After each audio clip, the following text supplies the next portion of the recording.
Hello students, welcome back to my channel. ನಾನು ನಿಮ್ಮ educator ರಚನಾ. ಇವತ್ತು ಪ್ಲಾಂಟ್ ಕಿಂಗ್ಡಮ್ ಇನ ಲಾಸ್ಟ್ ಎಂಡ್ ಪಾರ್ಟ್ ಅಂತಂದ್ರೆ ಆಸಮ್ ಏಂಜಿಯೋಸ್ಪರ್ಮ್ಸ್ ಬಗ್ಗೆ ಡಿಸ್ಕಸ್ ಮಾಡೋಣ. This is already part 6th video.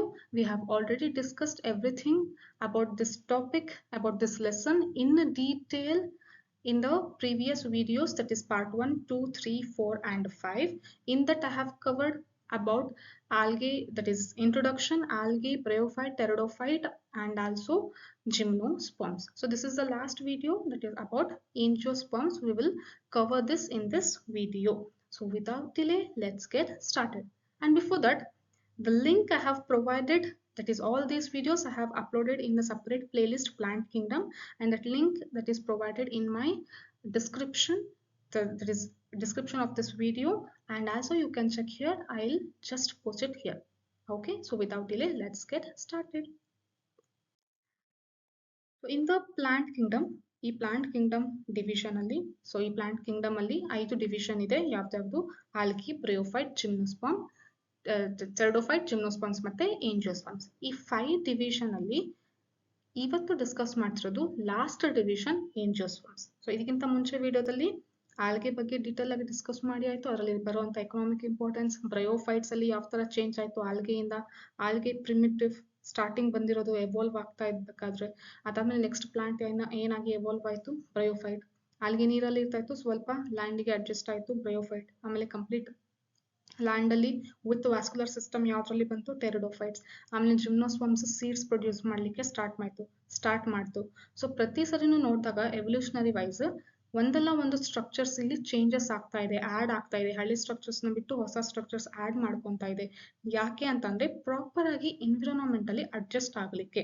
So ಈ ಪ್ಲಾನೆಟ್ ಅಲ್ಲಿರೋ ಎಲ್ಲಾ ತರ ಎನ್ವಿರಾನ್ಮೆಂಟಲ್ ಕಂಡೀಷನ್ಗೆ ಇದು ಅಡ್ಜಸ್ಟ್ ಆಗ್ಬೇಕು ಪ್ಲಾಂಟ್ಸ್ ಅನ್ನೋ ಒಂದು ಕಾರಣಕ್ಕೆ ಎಲ್ಲಾ ತರನು ಅದರಲ್ಲಿ ಚೇಂಜಸ್ ಆಗ್ತಾ ಬರ್ತಾ ಇದೆ. ಸೊ ಕೊನೆಗೆ ಸ್ಟೇಬಲ್ ಆಗಿ ಅಡ್ಜಸ್ಟ್ ಆಗಿ ಪ್ರಾಪರ್ ಆಗಿ ಎಲ್ಲಾ ಕಡೆನೂ ನಾವು ನೋಡ್ತಾ ಇದೀವಿ ಯಾವ್ದನ್ನ ಅಂತಂದ್ರೆ angiosperms. So that's why it is widely spread in all the habitat. ಎಲ್ಲಾ ತರ ಹ್ಯಾಬಿಟಾಟ್ ಅಲ್ಲೂ ನಾವು ಇದನ್ನ ಏಂಜಿಯೋಸ್ಪರ್ಮ್ಸ್ ಪ್ಲಾಂಟ್ಸ್ ನ ನಾವು ನೋಡ್ಲಿಕ್ಕೆ ಸಾಧ್ಯ ಇದೆ. So that is the first thing what they have said in the NCERT, and that is the knowledge from that we will get. That is, it is widely spread in all over the habitat in this planet. ಸರಿನಾ? Next ಇದನ್ನ phanerogams ಅಂತ ಕರಿತೀವಿ, tracheophyte, spermatophyte. All these terms are not new to you because I have discuss this in the first lesson, that is first video.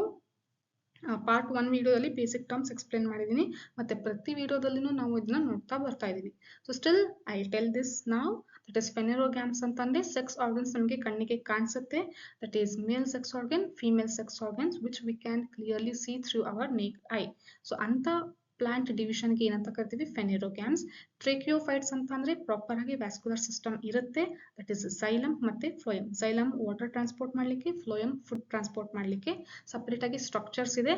ಅದಕ್ಕೆ ನಾವು ಅಂತ plants ನ ಏನಂತ ಕರಿತಾ ಇದೀವಿ, ಟ್ರೇಕಿಯೋಫೈಟ್ಸ್ ಅಂತ ಕರಿತಾ ಇದೀವಿ. ಯಾವ್ದಕ್ಕೆ ಇರಲ್ಲ ಅದನ್ನ ಏಟ್ರೇಕಿಯೋಫೈಟ್ಸ್ ಅಂತ ಕರಿತೀವಿ. ಮತ್ತೆ ಯಾವ ಪ್ಲಾಂಟ್ಸ್ ಗೆ ಸೆಕ್ಸ್ ಆರ್ಗನ್ಸ್ ನಾವು ನೋಡ್ಲಿಕ್ಕೆ ಆಗಲ್ಲ ಅದನ್ನ ಕ್ರಿಪ್ಟೋಗ್ಯಾಮ್ಸ್ ಅಂತ ಕರಿತೀವಿ. ನೆಕ್ಸ್ಟ್ ಸ್ಪರ್ಮೆಟೋಫೈಟ್ ಅಂತಂದ್ರೆ, ಸ್ಪರ್ಮಾ ಅಂದ್ರೆ ಸೀಡ್ಸ್, ಫೈಟಾ ಅಂತಂದ್ರೆ ಪ್ಲಾಂಟ್ಸ್. ಸೊ ಸೀಡ್ಸ್ ನ ಪ್ರೊಡ್ಯೂಸ್ ಮಾಡುವಂತಹ ಪ್ಲಾಂಟ್ಸ್ ಗೆ ಏನಂತ ಕರಿತೀವಿ, ಸ್ಪರ್ಮ್ಯಾಟೋಫೈಟ್ಸ್. ಸೊ ಸ್ಪರ್ಮ್ಯಾಟೋಫೈಟ್ ಸ್ಟಾರ್ಟ್ ಆಗಿದ್ದು ಜಿಮ್ನೋಸ್ಪರ್ಮ್ಸ್ ಇಂದ. ನೆಕ್ಸ್ಟ್ ಯಾವ್ದ್ರಲ್ಲಿ ಇದೆ, ಏಂಜಿಯೋಸ್ಪರ್ಮ್ಸ್ ಅಲ್ಲಿ ಕೂಡ ಇದು ಇದೆ. ಯಾವ್ದ್ರಲ್ಲಿ ಇಲ್ಲ, ಆಲ್ಗೆ, ಬ್ರಯೋ ಅಂಡ್ ಟೆರಿಡೋಫೈಟ್ಸ್ ಅಲ್ಲಿ ಸೀಡ್ಸ್ ಅನ್ನೋ ಸ್ಟ್ರಕ್ಚರ್ಸ್ ಇರಲಿಲ್ಲ, ಅದಕ್ಕೆ ಅದನ್ನ ಈ ಸ್ಪರ್ಮ್ಯಾಟೋಫೈಟ್ ಅಂತ ಕರಿತೀವಿ.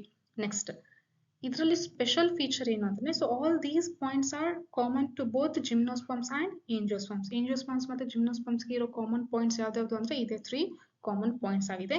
ಮತ್ತೆ ಲೈಫ್ ಸೈಕಲ್ ಒಂದು, ಅದರಲ್ಲೂ ಡಿಪ್ಲಾಂಟಿಕ್ ಇತ್ತು, ಇದರಲ್ಲೂ ಕೂಡ ಡಿಪ್ಲಾಂಟಿಕ್ ಇರುತ್ತೆ. ನೆಕ್ಸ್ಟ್ ಒಂದು ಸ್ಪೆಷಲ್ ಕಂಡೀಷನ್ ಏನು ಇದರಲ್ಲಿ ಅಂತ ಅಂದ್ರೆ, ovule is not naked like in gymnosperms. ಜಿಮ್ನೋಸ್ಪರ್ಮಾ ಅಂತ ಅಂದ್ರೆ ಏನು, ಜಿಮ್ನೋ ಅಂತಂದ್ರೆ ನೇಕ್ಡ್, ಸ್ಪರ್ಮಾ ಅಂದ್ರೆ ಸೀಡ್ಸ್ ಡೈರೆಕ್ಟ್ ಆಗಿ ಹಂಗೇನೆ ಇರುತ್ತೆ, ಅದಕ್ಕೆ ಏನು ಹೊರಗಡೆ ಕವರಿಂಗ್ ಇರೋದಿಲ್ಲ. ಲೈಕ್ ಏಂಜಿಯೋಸ್ಪರ್ಮ್ಸ್ ಅಲ್ಲಿ ಏನಿದೆ, ಓವ್ಯೂಲಿಗೆ ಹೊರಗಡೆ ಓವರಿ ವಾಲ್ ಅಂತ ಕವರ್ ಆಗಿದೆ. ಸೊ ಹಂಗಾಗಿನೇ ಫರ್ಟಿಲೈಸೇಷನ್ ಆದ್ಮೇಲೆ ಓವ್ಯೂಲ್ ಇದ್ದಿದ್ದು ಸೀಡ್ ಆಗುತ್ತೆ, ಓವರಿ ವಾಲ್ ಇದ್ದಿದ್ದು ಏನಾಗುತ್ತೆ, ಫ್ರೂಟ್ ಆಗುತ್ತೆ. ಸೊ ಫ್ರೂಟ್ ಬಿಯರಿಂಗ್ ಪ್ಲಾಂಟ್ಸ್ ಯಾವ್ದ್ರಲ್ಲಿ ನೋಡ್ತೀವಿ, ಏಂಜಿಯೋಸ್ಪರ್ಮ್ಸ್. ಫ್ರೂಟ್ ಅಂತ ಸ್ಟ್ರಕ್ಚರ್ ಫಸ್ಟ್ ಟೈಮ್ ನಾವು ನೋಡ್ತಿರೋದೇ ಏಂಜಿಯೋಸ್ಪರ್ಮ್ಸ್ ಅಲ್ಲಿ. ಮತ್ತೆ ಫ್ಲವರ್ ಅನ್ನೋ ಫಸ್ಟ್ ಟೈಮ್ ನಮಗೆ ನಾವು ನೋಡ್ತಾ ಇರೋದು ಯಾವ್ದ್ರಲ್ಲಿ ಅಂತಂದ್ರೆ ಏಂಜಿಯೋಸ್ಪರ್ಮ್ಸ್. ಜಿಮ್ನೋಸ್ಪರ್ಮ್ಸ್ ಅಲ್ಲಿ ಡಿಸ್ಕಸ್ ಮಾಡಿದ ಫ್ಲವರ್ ಅಂತ ಸ್ಟ್ರಕ್ಚರ್ ಇಲ್ಲ. ಅದಕ್ಕಿಂತ ಲೋಯರ್ ಡಿವಿಷನ್ಸ್ ಅಲ್ಲಿನೂ ಕೂಡ ನಾವು ಫ್ಲವರ್ ಬಗ್ಗೆ ಯಾವತ್ತೂ ಡಿಸ್ಕಸ್ ಮಾಡಿಲ್ಲ. So first that is flower ಅನ್ನೋ ಸ್ಟ್ರಕ್ಚರ್ ಪ್ರೊಡ್ಯೂಸ್ ಮಾಡಿದ್ದು ಯಾವ್ದ್ರಲ್ಲಿ ಅಂತಂದ್ರೆ ಏಂಜಿಯೋಸ್ಪರ್ಮ್ಸ್ ಅಲ್ಲಿ. ಏನು ಫ್ಲವರ್ ಅದು? That is reproductive structure. Male sex organ, female sex organ bear ಮಾಡುವಂತ ಒಂದು ಸ್ಟ್ರಕ್ಚರೇ ಫ್ಲವರ್. ಅದೇ ಜಿಮ್ನೋಸ್ಪರ್ಮ್ಸ್ ಅಲ್ಲಿ ಏನಾಗಿತ್ತು, ಸಪರೇಟ್ ಆಗಿ ಕೋನ್ ಇರ್ತಾ ಇತ್ತು, ಮೇಲ್ ಕೋನ್ ಫಿಮೇಲ್ ಕೋನ್ ಅಂತ. ಸಪರೇಟ್ ಸ್ಪೋರ್ಸ್ ಪ್ರೊಡ್ಯೂಸ್ ಮಾಡ್ತಾರೆ. ಸ್ಪೋರ್ಸ್ ಇಂದ ನೆಕ್ಸ್ಟ್ ಗ್ಯಾಮೆಟೋಫೈಟ್. ಸೊ ಇದ್ರಲ್ಲೂ ಕೂಡ ಸ್ಪೋರ್ಸ್ ಪ್ರೊಡ್ಯೂಸ್ ಮಾಡಕ್ಕೆ ಅಂತಾನೆ ಫ್ಲವರ್ ಸ್ಟ್ರಕ್ಚರ್ ಇದೆ. ಆ ಸ್ಪೋರ್ಸ್ ಇಂದಾನೆ ನೆಕ್ಸ್ಟ್ ಏನಾಗುತ್ತೆ, ಗ್ಯಾಮೆಟ್ಸ್ ಕೂಡ ಪ್ರೊಡ್ಯೂಸ್ ಆಗುತ್ತೆ. ಸೊ ಸಪರೇಟ್ ಸ್ಟ್ರಕ್ಚರ್ ಇದೆ ಫ್ಲವರ್ ಅಂತ. ಅದರಲ್ಲಿನೇ ಎಲ್ಲ ರಿಪ್ರೊಡಕ್ಟಿವ್ ಏನು ಚೇಂಜಸ್ ಇದೆ, ಫೇಸಸ್ ಇದೆ, ಅದೆಲ್ಲ ಫ್ಲವರ್ ಅಲ್ಲಿನೇ ನಾವು ನೋಡ್ಲಿಕ್ಕೆ ಸಾಧ್ಯ ಇದೆ. So that is flower. ಓಕೆನಾ? ನೆಕ್ಸ್ಟ್, ಸೊ ಫ್ರೂಟ್ಸ್ ಫಸ್ಟ್ ನೋಡಿರೋದು ಯಾವ್ದ್ರಲ್ಲಿ ಅಂತಂದ್ರೆ ಇದು ಏಂಜಿಯೋಸ್ಪರ್ಮ್ಸ್ ಅಲ್ಲಿ. ನೆಕ್ಸ್ಟ್, ಏಂಜಿಯಾನ್ ಅಂತ ಅಂದ್ರೆ ವೆಸಲ್ ಇದೆ ಅಂತ ಅರ್ಥ. ಏಂಜಿಯಾನ್ ಅಂತ ಅಂದ್ರೆ ಏನು? ವೆಸಲ್. ವೆಸಲ್ ಅಂದ್ರೆ ಏನು? ನಾವು ಜಿಮ್ನೋಸ್ಪರ್ಮ್ಸ್ ಅಲ್ಲಿ ಡಿಸ್ಕಸ್ ಮಾಡಿದ್ವಿ ಏನಂತ, ವ್ಯಾಸ್ಕ್ಯುಲರ್ ಸಿಸ್ಟಮ್ ಇರುತ್ತೆ. ವ್ಯಾಸ್ಕ್ಯುಲರ್ ಸಿಸ್ಟಮ್ ಅಂದ್ರೆ ಜೈಲಮ್ ಮತ್ತೆ ಫ್ಲೋಯಮ್ ಎರಡು ಇರುತ್ತೆ. ಜೈಲಮ್ ಅಲ್ಲಿ ಇರುವಂತಹ ಎಲಿಮೆಂಟ್ ಅದರಲ್ಲಿ ಯಾವ್ದು ಅಂದ್ರೆ ಟ್ರೆಕಿಡ್ಸ್. ಮತ್ತೆ ಫ್ಲೋಯಮ್ ಅಲ್ಲಿ ಯಾವ್ದಿತ್ತು ಎಲಿಮೆಂಟ್ಸ್ ಅಂತ ಅಂದ್ರೆ ಸೀವ್ ಸೆಲ್ಸ್ ಮತ್ತೆ ಆಲ್ಬುಮಿನಸ್ ಸೆಲ್ಸ್. ಬಟ್ ಏಂಜಿಯೋಸ್ಪರ್ಮ್ಸ್ ಅಲ್ಲಿ ಸ್ವಲ್ಪ ಸ್ಟ್ರಕ್ಚರ್ಸ್ ನಾವು ಆಡ್ ಮಾಡ್ತೀವಿ. ಇದ್ರ ಬಗ್ಗೆ ಡೀಟೇಲ್ ಆಗಿ ಅನಾಟಮಿ ಲೆಸನ್ ಅಲ್ಲಿ ನೀವು ತಿಳ್ಕೊಂತೀರಾ. ಸೊ ಇವಾಗ ಅಷ್ಟೊಂದು ತಲೆ ಕೆಡ್ಸ್ಕೊಳಕ್ ಹೋಗ್ಬೇಡಿ. Just remember these names. Xylem ಅಂತ ಅಂದ್ರೆ ವಾಟರ್ ಟ್ರಾನ್ಸ್ಪೋರ್ಟ್ ಮಾಡುವಂತ ಒಂದು ಸ್ಟ್ರಕ್ಚರ್. ಅದರಲ್ಲಿ ಕೆಲವೊಂದು ಎಲಿಮೆಂಟ್ಸ್ ಇದೆ, ಅದರಲ್ಲಿ ಪಾರ್ಟ್ಸ್ ಅಂದಂಗೆ, ಅದರಲ್ಲಿ ಟೈಪ್ಸ್ ಅಂದಂಗೆ. ಯಾವ್ದು ಅಂತಂದ್ರೆ ಟ್ರೆಕಿಡ್ಸ್, ವೆಸಲ್ಸ್, ಮತ್ತೆ ಇನ್ನೂ ಎರಡಿದೆ, ಫೈಬೋ ಮತ್ತೆ ಸ್ಕ್ಲೆರೆನ್ಕೈಮಾ ಅಂತ. ಅದನ್ನ ನಾವು ನೆಕ್ಸ್ಟ್ ಡಿಸ್ಕಸ್ ಮಾಡ್ತೀವಿ. ದಟ್ ಇಸ್ ಪ್ಯಾರೆನ್ಕೈಮಾ ಅಂತ ನೆಕ್ಸ್ಟ್ ಡಿಸ್ಕಸ್ ಮಾಡ್ತೀವಿ. So in the anatomy lesson. But ಈಗ ತಿಳ್ಕೊಳ್ಳಿ, ಟ್ರೆಕಿಡ್ಸ್ ಅಷ್ಟೇ ಇತ್ತು ಜಿಮ್ನೋಸ್ಪರ್ಮ್ಸ್ ಅಲ್ಲಿ. ಸೊ ಹೊಸದಾಗಿ ಸ್ಟ್ರಕ್ಚರ್ ಯಾವ್ದು ಆಡ್ ಆಗಿದೆ ಅಂದ್ರೆ ವೆಸಲ್ಸ್ ಅಂತ. ಏಂಜಿಯೋಸ್ಪರ್ಮ್ಸ್ ಇಂದ ಮೇನ್ ಇಂಟೆನ್ಷನ್ ಏನು ಅಂತಂದ್ರೆ ಎಲ್ಲಾ ತರ ಹ್ಯಾಬಿಟಾಟ್ ಅಲ್ಲಿನೂ ಇದು ಹೊಂದ್ಕೋಬೇಕು. ಸೊ ಚೆನ್ನಾಗಿ ಹೊಂದ್ಕೋಬೇಕು ಅಂತಂದ್ರೆ ವಾಟರ್ ಚೆನ್ನಾಗಿ ಸಪ್ಲೈ ಆಗ್ತಿರ್ಬೇಕು. ವಾಟರ್ ಚೆನ್ನಾಗಿ ಸಪ್ಲೈ ಆಗ್ಬೇಕು ಅಂದ್ರೆ ಅದಕ್ಕೆ ಪ್ರಾಪರ್ ಆಗಿ ಸ್ಟ್ರಕ್ಚರ್ಸ್ ಇರಬೇಕು ವಾಟರ್ ಚೆನ್ನಾಗಿ ಸಪ್ಲೈ ಮಾಡ್ಲಿಕ್ಕೆ. ಸೊ ಟ್ರೆಕಿಡ್ಸ್ ಅಂತಂದ್ರೆ ಸಣ್ಣ ಪೈಪ್ ಅಂತ ತಿಳ್ಕೊಳ್ಳಿ, ಚಿಕ್ಕದಾಗಿ ಇಷ್ಟಿಷ್ಟೇ ಪೈಪ್ಸ್. ಸಾರಿ, ಇಷ್ಟೇ ಪೈಪ್ ಇದೆ, ಸರಿನಾ? ಸೊ ಇದರಿಂದ ವಾಟರ್ ಟ್ರಾನ್ಸ್ಪೋರ್ಟ್ ಆಗ್ತಾ ಇತ್ತು. ಬಟ್ ವೆಸಲ್ಸ್ ಅಂದ್ರೆ these are wide structures. So proper ಆಗಿ ಅಗಲ ಪೈಪ್ ಇದ್ರೆ ಏನಾಗುತ್ತೆ, ಚೆನ್ನಾಗಿ ವಾಟರ್ ಟ್ರಾನ್ಸ್ಪೋರ್ಟ್ ಆಗುತ್ತೆ, ಹೌದಾ? ಸೊ ವೆಸಲ್ಸ್ ಅನ್ನೋ ಸ್ಟ್ರಕ್ಚರ್ಸ್ ಹೊಸದಾಗಿ ಯಾವ್ದ್ರಲ್ಲಿ ನೋಡ್ತಾ ಇದೀವಿ ಅಂತ ಅಂದ್ರೆ ಏಂಜಿಯೋಸ್ಪರ್ಮ್ಸ್ ಅಲ್ಲಿ. ಸೊ ಏಂಜಿಯೋಸ್ಪರ್ಮ್ಸ್ ಅಂತ ಅಂದ್ರೆ ಫ್ಲವರ್ ಬಿಯರಿಂಗ್ ಪ್ಲಾಂಟ್ಸ್ ಅಂತ ಡೆಫಿನೇಷನ್ ಬರಲ್ಲ. ಏಂಜಿಯಾನ್ ಅಂತಂದ್ರೆ vessels. So vessels bearing plants are this angiosperm division, ಸರಿನಾ? ಸೊ ಅದು ನೆಕ್ಸ್ಟ್, ಓವ್ಯೂಲ್ಸ್ ಮತ್ತೆ pollen grains that is are developed in flowers. So ಇದನ್ನ ನಾವು ಡಿಸ್ಕಸ್ ಮಾಡಿದ್ವಲ್ಲ ಆಲ್ರೆಡಿ. ಜಿಮ್ನೋಸ್ಪರ್ಮ್ಸ್ ಅಲ್ಲಿ ಏನಾಗ್ತಿತ್ತು, ಓವ್ಯೂಲ್ಸ್ ಮತ್ತೆ ಪೋಲನ್ ಗ್ರೇನ್ಸ್ ಡೈರೆಕ್ಟ್ ಆಗಿ ಕೋನ್ ಅಲ್ಲಿ ಪ್ರೊಡ್ಯೂಸ್ ಆಗ್ತಾ ಇತ್ತು. ಬಟ್ ಇದಕ್ಕೆ ಸಪರೇಟ್ ಆಗಿ ಅದರದ್ದೇ ಅಂತ ಒಂದು ಸ್ಟ್ರಕ್ಚರ್ ಇದೆ, ಫ್ಲವರ್ ಅದರಲ್ಲಿ ಪ್ರೊಡ್ಯೂಸ್ ಆಗುತ್ತೆ. ನೆಕ್ಸ್ಟ್ ಸೈಜ್ ನೋಡೋದಾದ್ರೆ ಏಂಜಿಯೋಸ್ಪರ್ಮ್ಸ್ ಯಾವ ತರ ಸೈಜ್ ಇರುತ್ತೆ, ವೇರಿ ಆಗುತ್ತೆ ಅಂತ ನೋಡೋದಾದ್ರೆ ಸ್ಮಾಲೆಸ್ಟ್ ಈಸ್ ವೋಲ್ಫಿಯಾ. ಚಿಕ್ಕದು, ಮೈಕ್ರೋಸ್ಕೋಪಿಕ್, ಚಿಕ್ಕದು. ಅಂದ್ರೆ ನಮ್ಮ ಬೆರಳ ಮೇಲೆ 1000 ನಾವು ಇದನ್ನ ಇಟ್ಕೋಬಹುದು, ಯಾವುದು ವೋಲ್ಫಿಯಾ ಪ್ಲಾಂಟ್ ನ ಇಟ್ಕೋಬಹುದು. ಇಷ್ಟು ಕವರ್ ಆಗುತ್ತೆ. ಇಷ್ಟು ಕೈಯಲ್ಲಿ ಇಟ್ಕೊಂಡ್ರೆ 1,00,000 ಗಟ್ಟಲೆ ವೋಲ್ಫಿಯಾ ಕವರ್ ಆಗುತ್ತೆ. ಅಂದ್ರೆ ಅಷ್ಟು ಚಿಕ್ಕದಾಗಿದೆ ಸೈಜ್ ವೋಲ್ಫಿಯಾ ಪ್ಲಾಂಟ್. ಇಲ್ಲಿ ಕಾಣಿಸ್ತಾ ಇದೆ ಅಲ್ಲ ಚಿಕ್ಕದು, ಇದೇ ವೋಲ್ಫಿಯಾ, ಸರಿನಾ? ಸೊ ಇದು ಅದರ ಸೈಜ್. ಬಿಟ್ರೆ ಅಂದ್ರೆ ಅಲ್ಲಿಂದ ಚಿಕ್ಕದಂದ್ರೆ ಅದು ಚಿಕ್ಕದು, ಸ್ಮಾಲೆಸ್ಟ್. ಮತ್ತೆ ಲಾಂಗೆಸ್ಟ್ ದಟ್ ಇಸ್ ಲಾರ್ಜೆಸ್ಟ್ ಯಾವುದು ಅಂತ ಅಂದ್ರೆ ಯೂಕಲಿಪ್ಟಸ್, ನೀಲಗಿರಿ ಮರ ಗೊತ್ತಲ್ಲ. ಸೊ ನೀಲಗಿರಿ ಮರನೇ ಲಾರ್ಜೆಸ್ಟ್. ಸೊ ಸ್ಮಾಲೆಸ್ಟ್ ಅಂದ್ರೆ ಯಾವ ತರ ವೇರಿ ಆಗುತ್ತೆ ಅಂದ್ರೆ ಎಲ್ಲಾ ತರನು ಸೈಜ್ ನೋಡ್ತೀವಿ.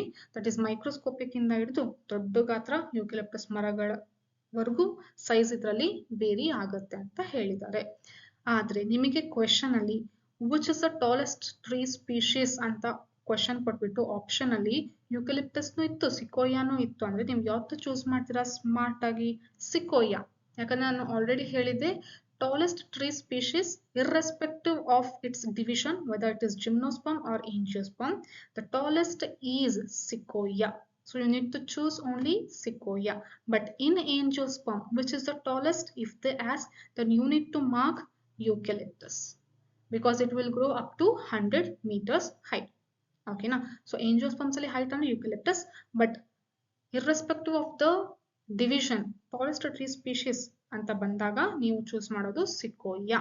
Okay, we'll see the flower structure once. That is, you have already studied in your lower classes also, but we will revise once again everything, the parts here. ಓಕೆನಾ. So ಈಗ flower ಅಲ್ಲಿ ವಾರಲ್ಸ್ ಇರುತ್ತೆ, layers ಇರುತ್ತೆ. Okay, 4 layers. ಒಂದು flower ಇದೆ ಅಂತಂದ್ರೆ ಅದರಲ್ಲಿ 4 layers ಇರುತ್ತೆ. ಯಾವ್ದಾವ್ದು ಲೇಯರ್ಸ್ ಅಂತ ಅಂದ್ರೆ ಕೆಲಿಕ್ಸ್, ಕೊರೊಲ್ಲಾ, ಆಂಡ್ರೀಷಿಯಂ, ಗೈನೇಷಿಯಂ. ಇದೇ order. ಯಾವ್ದಾವ್ದು? 1 is calyx. So this is 1, this is 2, calyx, corolla, androecium, then gynoecium. So ಏನಂತ ತಿಳ್ಕೊಂಡ್ವಿ? ಫ್ಲವರ್ ಅಲ್ಲಿ 4 ವಾರಲ್ಸ್ ಇರುತ್ತೆ. ವಾರಲ್ಸ್ ಅಂತ ಅಂದ್ರೆ ಏನು?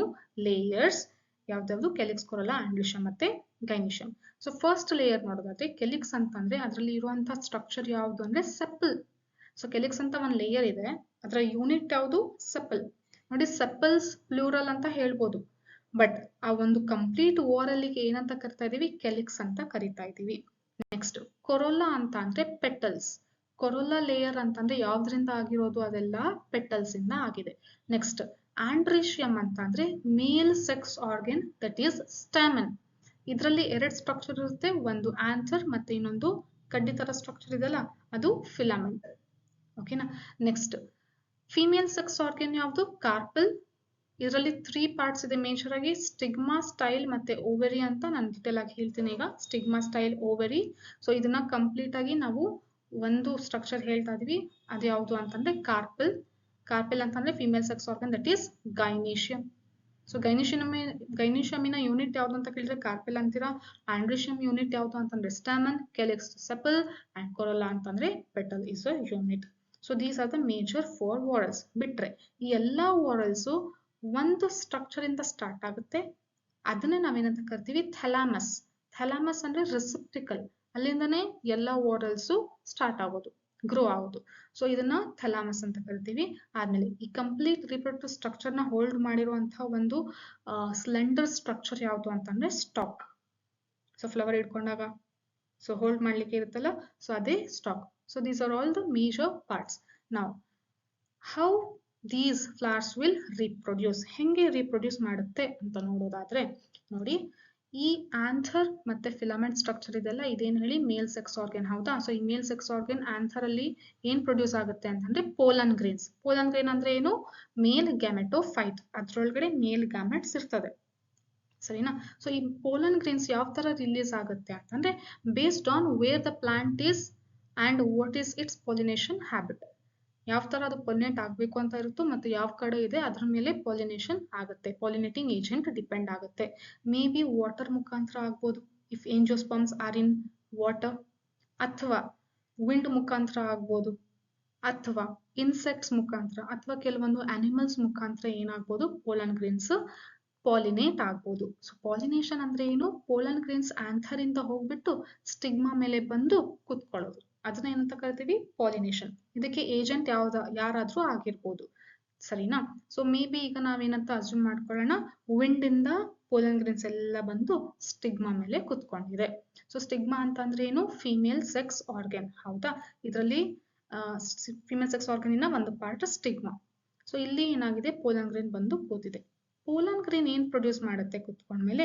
It will germinate to produce pollen tube. ಯಾವ್ದ್ರಲ್ಲಿ ಡಿಸ್ಕಸ್ ಮಾಡಿದ್ವಿ? ಜಿಮ್ನೋಸ್ಪರ್ಮ್ಸ್ ಅಲ್ಲಿ ಆಲ್ರೆಡಿ ನಾವು ಡಿಸ್ಕಸ್ ಮಾಡಿದೀವಿ. ಸೊ ಪೋಲನ್ ಟ್ಯೂಬ್ ಪ್ರೊಡ್ಯೂಸ್ ಆಗುತ್ತೆ. ಪೋಲನ್ ಟ್ಯೂಬ್ ಮುಖಾಂತರ ಪೋಲನ್ ಗ್ರೇನ್ ಒಳಗಡೆ ಇರುವಂತಹ ಮೇಲ್ ಗ್ಯಾಮೆಟ್ ನ ಡಿಸ್ಚಾರ್ಜ್ ಮಾಡುತ್ತೆ, ರಿಲೀಸ್ ಮಾಡುತ್ತೆ. ಆ ಮೇಲ್ ಗ್ಯಾಮೆಟ್ ಬಂದು ಯಾವ್ದಕ್ಕೆ ಫ್ಯೂಸ್ ಆಗ್ಬೇಕು? ಎಗ್ಗಿಗೆ ಫ್ಯೂಸ್ ಆಗ್ಬೇಕು. ಎಗ್ ಎಲ್ಲಿರುತ್ತೆ ನೋಡಿ, ಸ್ಲೆಂಡರ್ ಸ್ಟ್ರಕ್ಚರ್ ಇದೆಲ್ಲ, ಇದು style.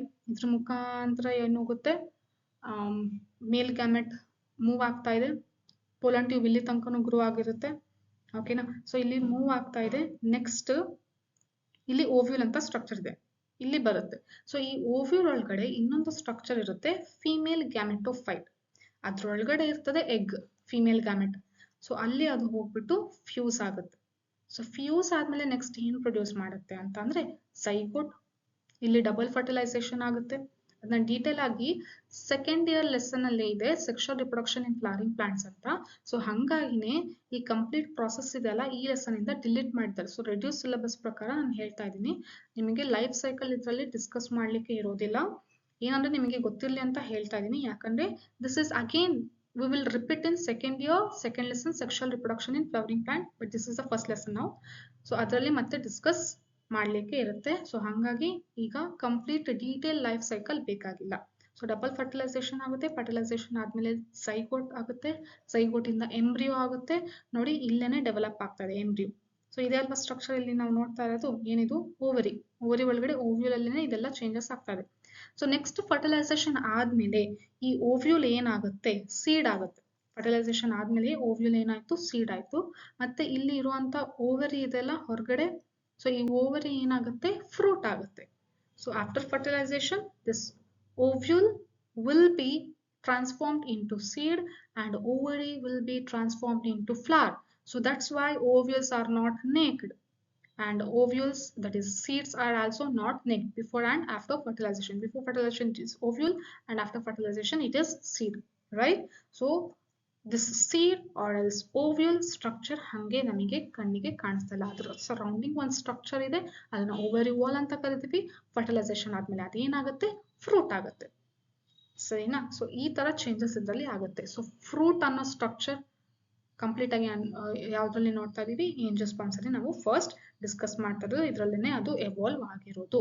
So this is how fruits and seeds R formed in a reproduction process. Next difference ಕೊಟ್ಟಿದ್ದಾರೆ, ಯಾವ್ದು ಅಂದ್ರೆ ಡೈಕಾಟ್ಸ್ ಮತ್ತೆ ಮೊನೊಕಾಟ್ಸ್. ಸೊ ಇದರಲ್ಲಿ ಮೇಜರ್ ಆಗಿ ಎರಡು ಟೈಪ್ ಪ್ಲಾಂಟ್ಸ್ ಇರುತ್ತೆ ಏಂಜಿಯೋಸ್ಪರ್ಮ್ಸ್ ಅಲ್ಲಿ, ಯಾವ್ದಾವ್ದು ಡೈಕಾಟ್ ಮತ್ತೆ ಮೊನೊಕಾಟ್, ಡೈಕಾಟಿಲಿಡನ್ಸ್ ಮೊನೊಕಾಟಿಲಿಡನ್ಸ್ ಅಂತ. ಸೊ ಡೈಕಾಟ್ ಅಂದ್ರೆ ಏನು, ಮೊನೊಕಾಟ್ ಅಂದ್ರೆ ಏನು, ಏನಿದ್ರ ಡಿಫರೆನ್ಸ್ ಅಂತ ಇವಾಗ ನೋಡೋಣ. ಸೊ ಡೈಕಾಟ್ ಅಂತಂದ್ರೆ ನೋಡಿ, ಸೀಡ್ ಅಲ್ಲಿ ಏನಿರುತ್ತೆ, ಎಂಬ್ರಿಯೋ ಇರುತ್ತೆ. ಮುಂಚೆಯಿಂದ ಜಿಮ್ನೋಸ್ಪರ್ಮ್ಸ್ ಅಲ್ಲಿ ನಾವು ಸೀಡ್ ಒಳಗಡೆ ಏನಿದೆ, ಎಂಬ್ರಿಯೋ ಇದೆ. ಸೊ ಈ ಎಂಬ್ರಿಯೋ ಏನು ಜರ್ಮಿನೇಟ್ ಆಗ್ಬೇಕಾದ್ರೆ ಎರಡು ಸ್ಟ್ರಕ್ಚರ್ ಈ ತರ ಕಾಟಿಲಿಡನ್ ಆಗಿ ಪ್ರೊಡ್ಯೂಸ್ ಮಾಡುತ್ತೆ. ಓಕೆನಾ? ಸೊ ಅದು ಎರಡು ಏನು ಕಾಟಿಲಿಡನ್ ಪ್ರೊಡ್ಯೂಸ್ ಮಾಡುತ್ತೆ. ಸೊ ಹಂಗಾಗಿ ಅದನ್ನ ಡೈಕಾಟಿಲಿಡನ್ ಅಂತ ಹೇಳ್ತೀವಿ. ಅಥವಾ ಎಂಬ್ರಿಯೋ ಏನಾದ್ರು ಒಂದೇ ಪ್ರೊಡ್ಯೂಸ್ ಮಾಡ್ತು ಅಂದ್ರೆ ಅದನ್ನ ಮೊನೊಕಾಟಿಲಿಡನ್ಸ್ ಅಂತ ಹೇಳ್ತೀವಿ. ಸೊ ಎರಡ್ ತರನೇ ಅದು ಚೇಂಜಸ್ ಆಗ್ಲಿಕ್ಕೆ ಆಗೋದು ಎಂಬ್ರಿಯೋ, ಒಂದು ಡೈಕಾಟ್ ಆಗಿರ್ಬೇಕು ಅಥವಾ ಮೊನೊಕಾಟ್ ಆಗಿರ್ಬೇಕು. ಸೊ ಡೈಕಾಟಿಲಿಡನ್ಸ್ ಅಂದ್ರೆ ಏನೇನ್ ಕ್ಯಾರೆಕ್ಟರ್ಸ್ ಇದೆ ಅಂತ ಪ್ಲಾಂಟ್ಸ್ ಅಲ್ಲಿ ಏನೇನಿರುತ್ತೆ ಕ್ಯಾರೆಕ್ಟರ್ಸ್, ಮೊನೊಕಾಟ್ಸ್ ಅಂದ್ರೆ ಅಂತ ಪ್ಲಾಂಟ್ಸ್ ಅಲ್ಲಿ ಏನೇನಿರುತ್ತೆ ಕ್ಯಾರೆಕ್ಟರ್ಸ್ ಅಂತ ಡಿಸ್ಕಸ್ ಮಾಡೋಣ. ಸೊ ಮೇಜರ್ ಆಗಿ ಡೈಕಾಟ್ಸ್ ಅಂದ್ರೆ ಇವಾಗ ಡಿಸ್ಕಸ್ ಮಾಡಿದ್ವಲ್ಲ, ಏನು ಎರಡು ಕಾಟಿಲಿಡನ್ ಇರಬೇಕು, ಮೊನೊಕಾಟ್ ಅಂದ್ರೆ ಏನು ಒನ್ ಕಾಟಿಲಿಡನ್ ಇರಬೇಕು. ಮತ್ತೆ ಡೈಕಾಟ್ ಅಲ್ಲಿ ಬರುವಂತಹ ಪ್ಲಾಂಟ್ಸ್ ಗೆ ಅದರ ಲೀವ್ಸ್ ಅಲ್ಲಿ ನಾವು ರೆಟಿಕ್ಯುಲೇಟ್ ವೆನೇಷನ್ ನ ನೋಡ್ತೀವಿ. ವೆನೇಷನ್ ಅಂತ ಅಂದ್ರೆ ಲೀಫ್ ಅಲ್ಲಿ ಇರುವಂತ ವೇನ್ಸ್ ಯಾವ ತರ ಅರೇಂಜ್ ಆಗಿದೆ ಅದಕ್ಕೆ ವೆನೇಷನ್ ಅಂತ ಕರಿತೀವಿ. ಆ ಪ್ಯಾಟ್ರನ್, ಅರೇಂಜ್ ಆಗಿರೋ ಪ್ಯಾಟ್ರನ್ ಗೆ ವೆನೇಷನ್ ಅಂತ ಕರಿತೀವಿ. ಸೊ ಯಾವ ರೀತಿ ಅರೇಂಜ್ ಆಗಿದೆ ಅಂತ ಅಂದ್ರೆ ರೆಟಿಕ್ಯುಲೇಟ್, ರೆಟಿಕ್ಯುಲೇಟ್ ಅಂದ್ರೆ ನೆಟ್ವರ್ಕ್ ತರ. ಸೊ ಒಂದು ಲೀಫ್ ಇಟ್ಕೊಂಡು ನೋಡ್ತೀರಾ, ಡೈಕಾಟ್ ಲೀಫಿಗೆ ಎಕ್ಸಾಂಪಲ್ ಯಾವ್ದು ತಗೊಳ್ಳಿ, ಹೈಬಿಸ್ಕಸ್ ತಗೊಳ್ಳಿ. ಹೈಬಿಸ್ಕಸ್ ಲೀಫ್ ನ ನೀವು ಇಟ್ಕೊಂಡು ನೋಡಿದಾಗ ಮೇಜರ್ ಆಗಿ ಮಿಡ್ ರಿಬ್ ಕಾಣಿಸುತ್ತೆ, ಮೇನ್ ಆಗಿ ಇನ್ನೊಂದು ವೇನ್ಸ್ ಕಾಣಿಸುತ್ತೆ. ಆ ವೇನ್ಸ್ ಮಧ್ಯ ಮತ್ತೆ ಇನ್ನೂ ಲೈನ್ಸ್ ಎಲ್ಲ ಕಾಣಿಸ್ತಾ ಇರ್ತದೆ, ನೆಟ್ವರ್ಕ್ ತರ ಕಂಪ್ಲೀಟ್ ಆಗಿ ಅರೇಂಜ್ ಆಗುತ್ತೆ. ಅದಕ್ಕೆ ಏನಂತ ಕರಿತೀವಿ, ರೆಟಿಕ್ಯುಲೇಟ್ ವೆನೇಷನ್. ಆದ್ರೆ ಮೊನೊಕಾಟ್ ಅಲ್ಲಿ ಏನಾಗಿರುತ್ತೆ ಅಂದ್ರೆ ವೇನ್ಸ್ ಎಲ್ಲ ಯಾವ ತರ ಇರುತ್ತೆ, ಪ್ಯಾರಲಲ್ ಆಗಿರುತ್ತೆ. ಎಕ್ಸಾಂಪಲ್ ಬಾಳೆ ಎಲೆ, ನೀವು ಕ್ಲೀನ್ ಆಗಿ ಅದರಲ್ಲಿ ಅಬ್ಸರ್ವ್ ಮಾಡ್ಬೋದು.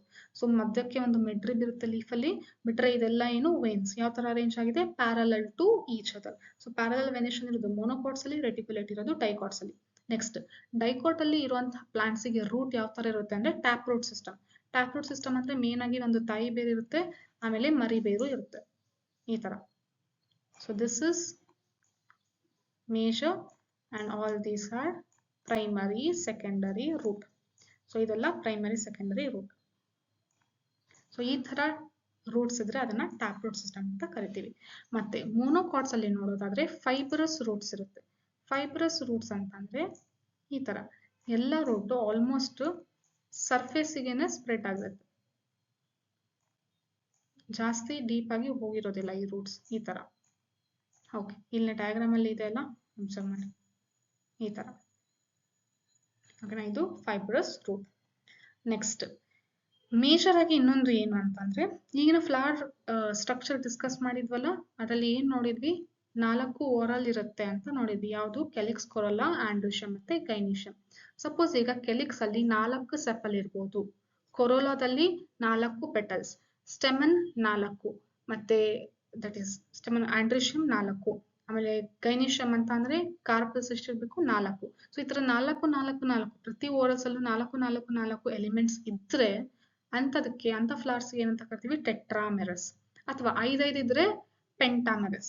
ಸೊ ಯೂಶಲಿ ಡೈಕಾಟ್ಸ್ ಅಲ್ಲಿ ನಾವು ಟೆಟ್ರಾಮೆರಸ್, ಪೆಂಟಾಮೆರಸ್ 4ಕ್ಕಿಂತ ಜಾಸ್ತಿನೇ ನೋಡ್ತೀವಿ. 4, 5, 6 ಈ ತರ ನಾವು ನೋಡ್ಲಿಕ್ಕೆ ಸಾಧ್ಯ ಇದೆ. ಆದ್ರೆ ಮೊನೊಕಾಟ್ ಅಲ್ಲಿ ಏನು ಅಂತಂದ್ರೆ ಟ್ರೈಮೆರಸ್. ಪೆಟಲ್ಸ್ 3 ಇದೆ, ಸೆಪಲ್ಸ್ 3 ಇದೆ, ಸ್ಟೆಮನ್ 3 ಇದೆ, ಕಾರ್ಪೆಲ್ 3 ಇದೆ. ಸೊ 3 ಅರೇಂಜ್ ಆಗಿರುತ್ತೆ. Usually in all monocots it is trimerous, means all the oral members are arranged in 3, but in dicotyledons, that is all the oral members are arranged from 4 in some flowers and or else 5 in some flowers, that is tetramerous or pentamerous. ಮೊನೊಕಾಟ್ಸ್ ಅಲ್ಲಿ ಏನಂತ ಕರಿತೀವಿ? ಟ್ರೈಮೆರಸ್ arrangement ಅಂತ ಕರಿತೀವಿ. So ಇದು ಇದರ major difference. ಮೊನೊಕಾಟ್ಸ್ ಗೆ examples ಯಾವ್ದಾವ್ದು ನಿಮಗೆ ಗೊತ್ತಿದೆ, ಡೈಕಾಟ್ಸ್ ಗೆ ಯಾವ್ದಾವ್ದು ಎಕ್ಸಾಂಪಲ್ಸ್ ಅಂತ ನಿಮಗೆ ಆಲ್ರೆಡಿ ಗೊತ್ತಿದೆ. ಸೊ ಗೊತ್ತಿದ್ರೆ ಆ ಪ್ಲಾಂಟ್ ಅಲ್ಲಿರೋ ಫ್ಲವರ್ಸ್ ನೀವು ಅಬ್ಸರ್ವ್ ಮಾಡಿ, ಇನ್ಮೇಲೆ ನಿಮಗೆ ಕ್ಲಿಯರ್ ಆಗಿ ಇದರ ಐಡಿಯಾ ಬರುತ್ತೆ. ಟ್ರೈಮೆರಸ್ ಯಾಕೆ ಹೇಳಿದ್ರು NCERT ಅಲ್ಲಿ, pentamerous, tetramerous. When you observe properly you will remember, that is proper ಆಗಿ ನೀವು ನೆನ್ಪಿಟ್ಕೊಂಡಿರ್ತೀರ. ಸರಿನಾ? ಸೊ ಇದು ಯಾವ ತರ ಕಲಿಬೇಕು ಅಂತಾನೆ ನೋಡಿ ನೀವು ಕಲ್ತ್ರೆ ಚೆನ್ನಾಗಿ ಲಾಂಗ್ ಟರ್ಮ್ ಮೆಮೊರಿಯಲ್ಲಿ ಫಿಕ್ಸ್ ಆಗಿರುತ್ತೆ. So this is complete overview of angiosperms. Only this much you need to read. No need to revise all the life cycle, everything whatever that is given in old NCERT. So updated NCERT ಇಲ್ಲಿ ತನಕ ಇದೆ. So ಇಲ್ಲಿ ತನಕನೇ ನೀವು plant kingdom lesson ಅಲ್ಲಿ prepare ಆಗ್ತೀರಾ ಎಕ್ಸಾಮಿಗೆ. So remaining portion that will be that is continued in a sexual reproduction in flowering plants lesson. So stay tuned for the upcoming videos. Whoever not subscribed, please do subscribe this channel so that you will be able to see all my videos. And don't forget to press the bell icon there. Okay, na bell icon press ಮಾಡಿ, so ನಿಮಗೆ notification ಬರುತ್ತೆ ನಾನು ಹೊಸ video upload ಮಾಡಿದಾಗ. So till that, stay tuned. Thank you. Bye bye.